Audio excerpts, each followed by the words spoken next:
पकड़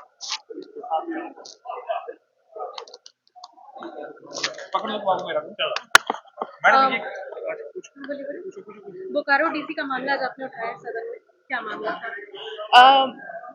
एक्चुअली क्या है कि बहुत पहले से काफ़ी समय से इनके खिलाफ मेरे पास लोगों का समस्या आता रहा है कि डीसी के पास जब भी हम लोग कोई भी काम के लिए अप्रोच करते हैं तो बहुत नेगेटिव उनका बिहेवियर है। यही नहीं, लोग जनता के साथ तो जो दुर्व्यवहार वो कर रही हैं वो तो है ही है एक,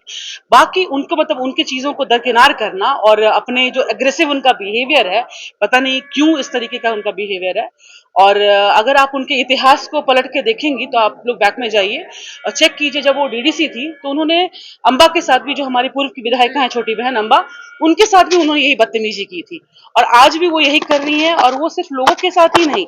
जितने वहाँ के अधिकारी भी, छोटे अधिकारी उनके अंडर में काम करते हैं, वो हर किसी को प्रताड़ित करती हैं। तो ये गलत है और मैं तो सिर्फ उन्हीं में अधिकारी की बात मैं सिर्फ नहीं कर रही हूँ, हर व्यक्ति की मैं बात करती हूँ। एक विधायक हो, चाहे मंत्री हो, चाहे वो, देखिए सरकार की प्रणाली में कोई भी एक अधिकारी, क्या कहते हैं, प्रतिनिधि, हर व्यक्ति पे यह नियम लागू होता है। लोकतंत्र में अगर कोई चाहेगा कि वो किसी के चरित्र का हनन करे या अपमान करे तो इसको कोई भी बर्दाश्त नहीं करेगा। आज मैंने भी वही काम किया है और मैंने अध्यक्ष महोदय को भी उसी के लिए संज्ञान लेने की बात कहा। आपके साथ हुआ देखिए, एक दो इंसिडेंट की बात नहीं है भाई, मेरे पास पब्लिक की, जैसे अपनी जनता की आप कंप्लेंट्स बोलेंगे तो बहुत सारी थी बहुत दिनों से, तो मैं उनसे बात करती थी, कोशिश करती थी कि सॉल्यूशन निकले। बट होता क्या है, जब तक आप बात करने के लिए रेडी नहीं है, एनीवन, ये अधिकारी की बात नहीं है, मैं आप ही से, अगर आप ही की मैं बात करूं कि अगर मैं आपसे कुछ बात करना चाहूं या आप मुझसे कुछ बात करना चाहें, तो अगर मेरा अप्रोच ही नेगेटिव होगा, फर्स्ट बिहेवियर ही मेरा नेगेटिव होगा कि नहीं नहीं नहीं कुछ सुनना ही नहीं है, व्हाट, मतलब मैंने जो कर दिया, ऐसे नहीं होता है।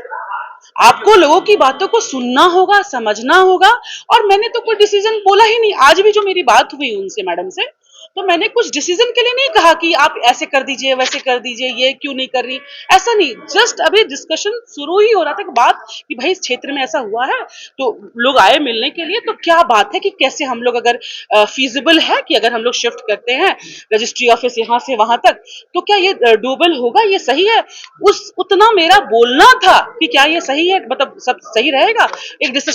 डिस्कशन के दौरान, उतना बोलना था कि उनका जो वो नेगेटिव बिहेवियर है पूरा सामने आ गया। तो मुझे भी थोड़ा बुरा लगा कि मैं जनप्रतिनिधि हूँ भाई, और मतलब लोगों के लिए बात, मैं अपने लोगों जो मुझसे शिकायत करेंगे डेफिनेटली मैं अपने अधिकारी के पास रखूंगी, चाहे वो एसपी हो, डीएसपी हो। और मैं आप लोगों के माध्यम से ये एक और बात कहना चाहूंगी कि ये मेरे, मैं जब से लोगों की सेवा में हूँ, ये मेरा पहला ये मतलब तजुर्बा रहा है। पहली बार मैं ऐसे किसी व्यक्ति से मिल रही हूँ और मतलब बहुत परेशानी होती है, लोगों की बातों को आप रख नहीं पाते हैं, अधिकारी भी पीड़ित हैं, जो छोटे बड़े वहाँ अधिकारी काम कर रहे हैं उनके अंडर में, वो लोग भी बहुत परेशान है, वो लोग भी शिकायत करते हैं मुझसे, तो ये रवैया सही नहीं है। ये जब आप बोल रहे थे उमाकांत और जयराम, सारे लोग, जयराम भी मेरे पास आ गए थे बात करने। सारे विधायकों का जिस तरीके से आप बता रही हैं एक्सपीरियंस कुछ ऐसा ही रहा है पर्टिकुलर। ये जो वर्तमान जो डीसी है वो पहले डीडीसी थी, तो उन्होंने अम्बा के साथ भी, जो पूर्व की विधायिका है हजारीबाग की, उनके साथ भी उन्होंने यही हरकत की थी। तो मेरा ये कहना है कि भाई आप कोई भी हो, आप विधायक हो, सांसद हो, प्रतिनिधि हो, अधिकारी हो, ये मतलब मानहानि है ये, आप किसी के साथ भी ऐसे बात नहीं कर सकते, कोई भी व्यक्ति हो। मैं अब छोड़ दीजिए, मैं विधायक होकर के बात नहीं करती हूँ, एक आम नागरिक होने के नाते मैं बात करती हूँ। क्या मेरा अधिकार नहीं है कि मैं अपने उपायुक्त से बात करूं? अगर मैं अपने उपायुक्त, डीसी, एसपी किसी से बात करती हूँ तो वो क्या बदले में बदतमीजी करेंगे हमारे साथ? तो ये तो सही नहीं है, बस मेरा कहना इतना ही है। ठीक है। विधायक जयराम महतो ने सराहना भी की है आपके, आपने इस मामले को उठाया सबके सामने भाई, ये हमारा डेफिनेटली, अगर कुछ गलत होगा और वो भी अपने अधिकारियों के, अपने लोगों के अधिकार के लिए लड़ रहे हैं, हम भी लड़ रहे हैं, तो जो अगर कहीं गलत हम लोग एक दूसरे मतलब सामने वाले को पाएंगे तो और लगेगा कि नहीं वो व्यक्ति गलत है, तो इसलिए वो मेरे साथ है आज।